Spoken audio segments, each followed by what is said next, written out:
to talk about Jim Starlin. Speaking of elder nerds, actually, I want to talk okay. about Jim Starlin. So he's basically, for those of you not familiar, co-created Thanos and Shang-Chi, amongst a number of other characters, including Drax, blah, blah, blah. Starlin got much, at least a deserved visual acknowledgement of his role in the Marvel Universe when Endgame and Infinity War came out, right? Sure. Now he's building a new world, new characters over at Dark Horse with this book called Order and Outrage. And at first glance, I thought it was some sort of superhero title. I'm so glad that that's not what it is. And at least not really. Not 100%. That second cover actually really caught my attention too.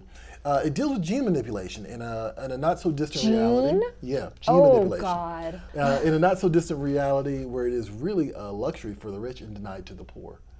Just like everything, perfect. Just like everything, right. Income is, this is from the actual solicitation, it says income determines status and more importantly, survival. If your genes have not been optimized, the order has no use for you.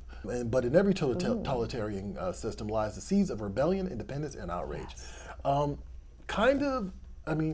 Kind of a cross between X-Men and Gattaca. That was the first thing I thought of. Okay. But at the same time, also just a cross between things that are actively happening in our reality right now. Yeah. There might not be a class war against genetic manipulation, but we are at a point where certain people can make James Franco babies and some people can't.